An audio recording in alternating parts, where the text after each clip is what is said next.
Voici Ungoran a moins Alida. Aujourd'hui, elle pleure, mais elle pleure de joie.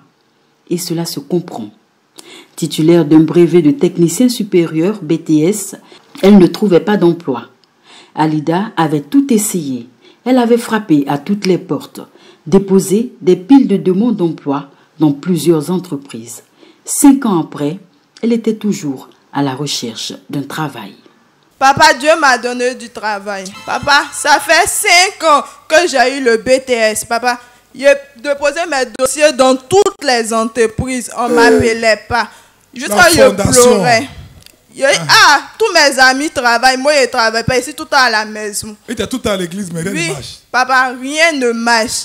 Quand je viens à la prière, les gens rendent témoignage. Hey, c'est comme aussi elles rendent mon témoignage.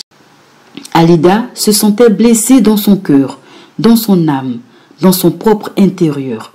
Elle pensait ne plus avoir de dignité, car elle était frustrée d'être toujours sans emploi, alors que tous ses amis avaient réussi leur vie.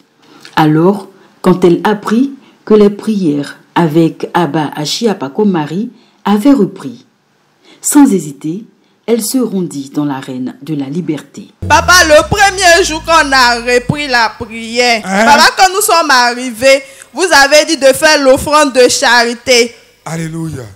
Papa, quand j'ai pris mon offrande de charité, il a dit, Seigneur, de la manière que je viens de donner aux pauvres là, souviens-toi de moi, je suis fatigué de pleurer.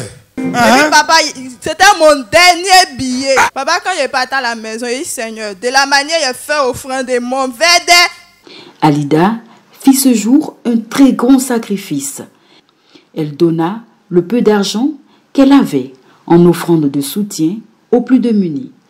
La jeune sœur venait ainsi de trouver la clé qui allait lui ouvrir les portes du travail, qui allait briser toutes ces chaînes, toutes ces réclamations qui pesaient sur sa bénédiction. Le lendemain, à 11h... Ça n'a même pas duré.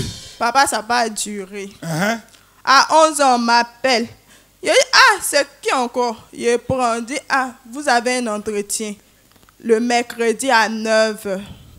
Il dit, ok. Donc, le mercredi, papa, je m'en vais à 9h, j'arrive. La secrétaire me demande, vous êtes venu faire quoi? Il dit, on m'a appelé pour un entretien. Elle dit, faut patienter, son patron en train de faire réunion. Papa était assise là, il a dit, maman Marie, depuis 5 ans, de la messe est venue là. Je n'ai pas reparti quand je suis venu là-dedans.